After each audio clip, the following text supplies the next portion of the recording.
Le titre de la vidéo n'est absolument pas putaclic. Tu auras toutes les sources en description, alors regarde la vidéo en entier si tu veux tout comprendre de A à Z. Mais si t'es l'abruti qui recherche juste du putaclic, va dans les conclusions en fin de vidéo. Bonjour à tous, c'est le jardinier de Wall Street. Je suis ravi de vous retrouver aujourd'hui pour cette nouvelle vidéo. Suite à la demande d'un collègue qui est abonné à ma chaîne et qui détient cette action au sein de son PEA, je vais vous présenter l'analyse de la société Bastide, le confort médical. Si t'aimes ce que je fais, abonne-toi, mets un like, c'est très important, et on passe tout de suite à l'analyse de la société. Bastide est une société française spécialisée dans les prestations de santé à domicile pour les seniors et les handicapés. Elle a été créée en 1977 par Guy Bastide, un pharmacien de Nîmes, et aujourd'hui elle est à la tête d'un réseau de franchises présent partout en France. Les actionnaires de Bastide sont des initiés à 54%, 11% sont des institutionnels et donc 35% sont des particuliers comme vous et moi. Les dirigeants sont expérimentés, puisque Vincent Bastide, le fils du fondateur, il a repris les rênes de la société familiale depuis 24 ans. Ah oui, petit aparté, rien à voir avec la vidéo, expérimenté ne veut pas dire compétent. Fin de la parenthèse. Le mix des ventes est très bien diversifié au sein même de leur domaine, puisque 38,5% du chiffre d'affaires vient du maintien à domicile, 18% de l'assistance respiratoire et la nutrition-perfusion représentent 14,6%. Les filiales étrangères représentent presque 18% du chiffre d'affaires et le diabète 7,5%. Au niveau de la répartition, elle est fortement exposée au marché français avec 82% des ventes faites en France et 18% faites dans les 7 pays où elle est installée, au Canada, Italie, Belgique et Suisse pour ne citer que. Après une brève présentation, regardons ensemble si les fondamentaux sont solides. Bastide dispose de produits et d'équipements médicaux essentiels et vitaux pour la santé et le bien-être des patients avec des handicaps ou des pathologies respiratoires. Les ventes de Bastide sont récurrentes à plus de 70% auprès de l'assurance maladie et en plus, avec le vieillissement de la population et les filiales étrangères, les ventes sont plutôt prévisibles au fil du temps. Même si les produits vendus par Bastide sont indispensables pour les patients avec certains handicaps, ils ne sont pas fabricants, juste revendeurs. Donc, un concurrent peut vendre les mêmes produits moins chers et prendre des parts du marché au niveau de Bastide. Bastide évolue dans un marché à forte valeur ajoutée, le maintien à domicile et l'assistance respiratoire, et ils améliorent la qualité de vie au niveau de l'autonomie des personnes qui sont malades, et donc par conséquent leur bien-être. Bon, répondre à cette question est assez épineux, alors oui, la plupart des personnes peuvent acheter les produits sans s'endetter, mais c'est la sécurité sociale qui rembourse la totalité très souvent, donc in fine, on le paye en différé à travers nos cotisations. Et le scandale Orpea n'a pas laissé que des bons souvenirs. D'ailleurs, comme vu précédemment, le chiffre d'affaires vient essentiellement des remboursements de l'assurance maladie et donc par conséquent, ils n'ont pas la possibilité d'augmenter leurs prix facilement puisque les prix sont fixés à l'avance par les agences de l'État.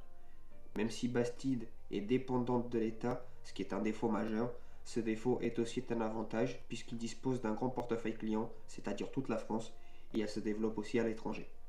D'ailleurs, pour axer son développement sur son cœur de métier, Bastide investit sur deux secteurs à forte valeur ajoutée qui sont l'assistance respiratoire et la perfusion-nutrition avec le rachat d'Oxyxtor, Probas et 4SE Med.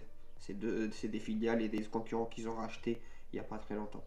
Les investissements massifs de Bastide peuvent être justifiés par le secteur qui va avoir une forte croissance dans les années à venir. La génération boomer vieillit et en 2030, une personne sur 6 sera âgée de plus de 60 ans dans le monde. C'est énorme. T'as fait des gosses, merde.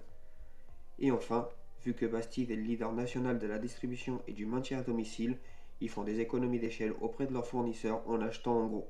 Je t'affiche un petit récap des fondamentaux abordés et Bastide obtient un 15 sur 20. Elle exerce dans un domaine de la santé et du coup sa note est boostée par le secteur lui-même qui est vital pour tout être humain. Même si les fondamentaux sont solides, les états financiers laissent à désirer. De plus, certaines polémiques récentes ont terni sa réputation. N'hésite pas à t'abonner si tu apprécies mon travail. Maintenant, analysons ensemble les états financiers et je te rappelle que je ne suis pas professionnel de la finance, juste un investisseur particulier comme toi. Au niveau de la croissance, le chiffre d'affaires a une croissance moyenne de 14% sur 10 ans, de 12% sur 5 ans et de 7,8% sur 1 an. La croissance du chiffre d'affaires est très belle, c'est un secteur porteur et d'avenir. Le free cash flow a une croissance moyenne de 44% sur 10 ans, de 34% sur 5 ans et de 94% sur 1 an. La marge free cash flow moyenne sur 5 ans est de 5% et de 10% sur 1 an. La médiane de l'industrie sur 10 ans est de 1% et celle de Bastide de 3,8%. très belle croissance du free cash flow, surtout l'année précédente, vu qu'il a quasiment doublé, et Bastide fait mieux que ses concurrents au niveau des marges free cash flow, même si c'est plutôt faible comme chiffre. Concernant les marges, la marge brute a une moyenne de 65% sur 10 ans, de 65,2 sur 5 ans et de 65,7 sur 1 an.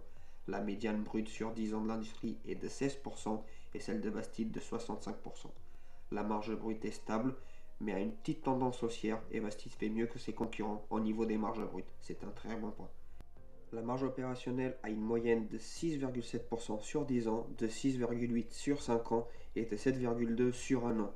La médiane opérationnelle sur 10 ans de l'industrie est de 3% et celle de Bastide de 7,2.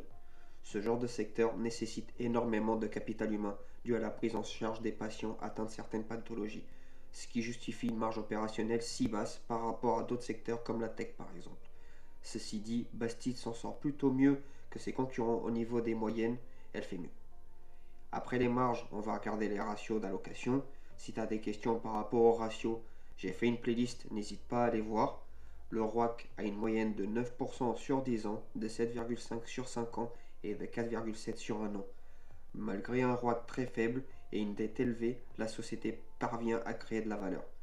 Le ROE a une moyenne de 12,4% sur 10 ans, de 13,8 sur 5 ans et de 19,2 sur 1 an. La médiane du ROE sur 10 ans de l'industrie est de 6,9% et celle de Bastide de 13%. Le rendement des capitaux propres est très bon, mais énormément d'actifs de Bastide sont financés par la dette, ce qui influencie à la hausse le ROE. D'ailleurs, Bastide a un meilleur rendement des capitaux que ses concurrents également. Et le ROA a une moyenne de 2,6 sur 10 ans, de 2% sur 5 ans et de 1,8 au dernier exercice comptable publié.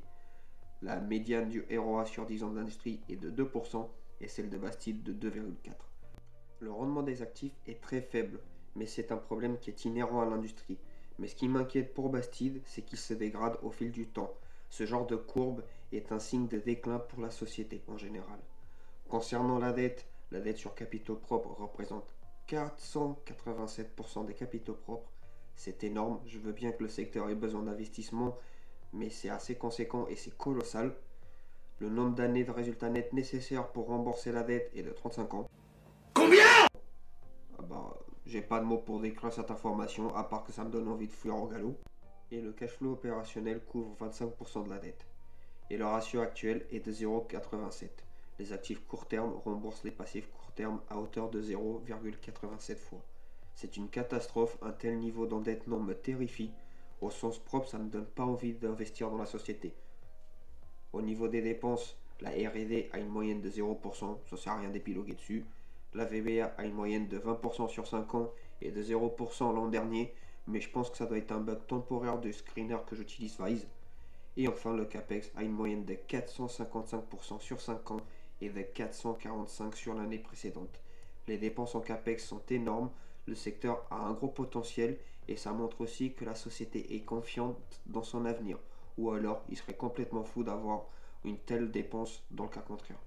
Il est intéressant de savoir aussi que Bastide ne verse pas de dividendes depuis 2023. Il était en croissance depuis 10 ans avant la première coupure suite à la crise de 2019. Il y a eu une reprise de versement en 2021 et en 2022, mais depuis 2023, la société a fait le choix de ne pas continuer à verser de dividendes.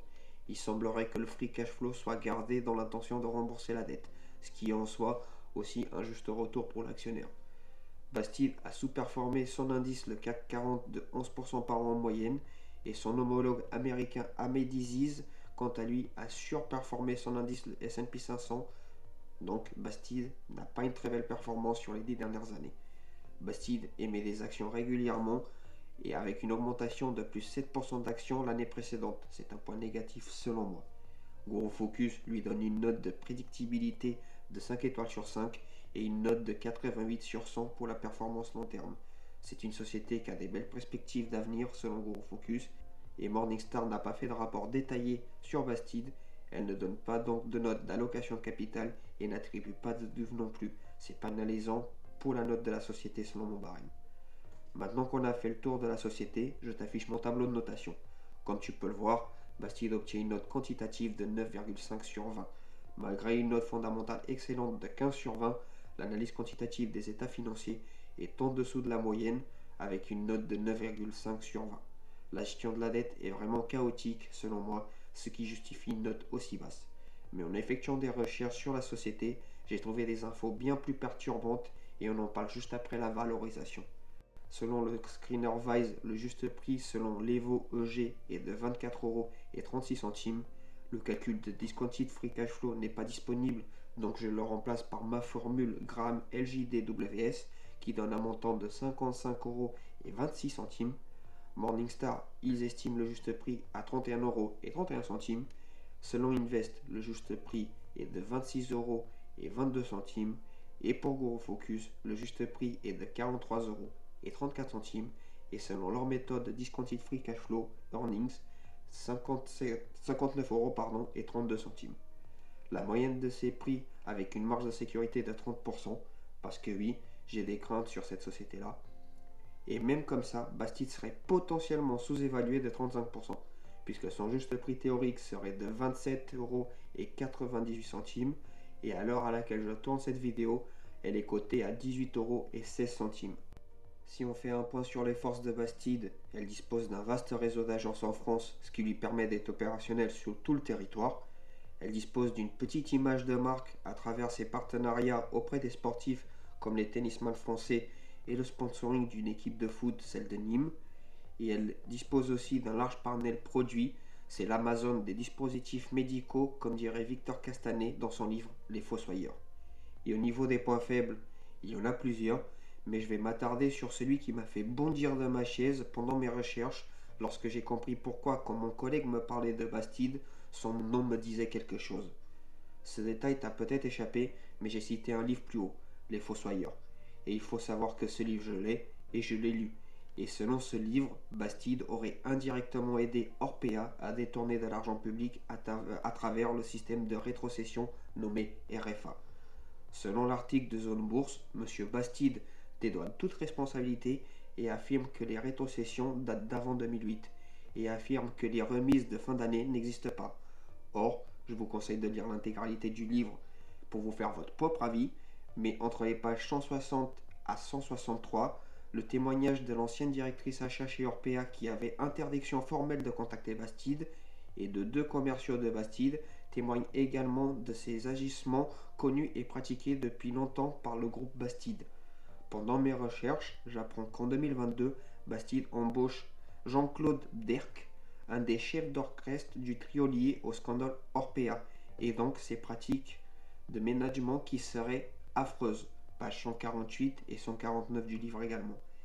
Et dans ce même article, M. Bastide s'étonne des déclarations du livre, alors qu'énormément de personnes citées sont prêtes à témoigner lors d'un procès, pages 198 et 199 du livre également. Je suis resté impartial, j'ai décrit le business model. La société a des fondamentaux solides, puisque son secteur d'activité est un secteur d'avenir, et au niveau des états financiers, la société a une belle croissance boostée par la forte demande, sinon la dette est beaucoup trop excessive, et le bilan comptable ne m'inspire pas confiance. De plus, les belles paroles du patron de Bastide ne me rassurent absolument pas. Des personnes sont prêtes à témoigner devant un juge sur les agissements cités dans ce livre. Donc je ne suis absolument pas rassuré par le discours. Tant plus que l'embauche de Jean-Claude Derc, un des mis en cause dans l'affaire, est problématique à mes yeux. Si de telles allégations sont véridiques et que tout cela aboutit à un procès, selon les chiffres de Vincent Castanet, Bastide aurait indirectement aidé Orpea à servir dans les caisses de l'argent public à hauteur de 2 millions d'euros par an. Page 163 du livre également pour cette information. Je pense que la sous-évaluation est une trappe-value et que Bastide subit le contre-coup de l'affaire Orpea, et la baisse du cours est peut-être un signe de mise en garde. Selon moi, c'est trop risqué et je ne préfère pas investir dans ce genre de société. Bon, comme d'habitude, ce n'est que mon avis d'investisseur particulier et mes vidéos ne sont pas des conseils en investissement, mène tes propres recherches. Merci de m'avoir écouté, like et partage, dis-moi ce que tu en penses dans les commentaires, j'aimerais avoir ton retour sur cette société. C'était le jardinier de Wall Street, je sème des pièces aujourd'hui pour récolter des billets demain. Ciao.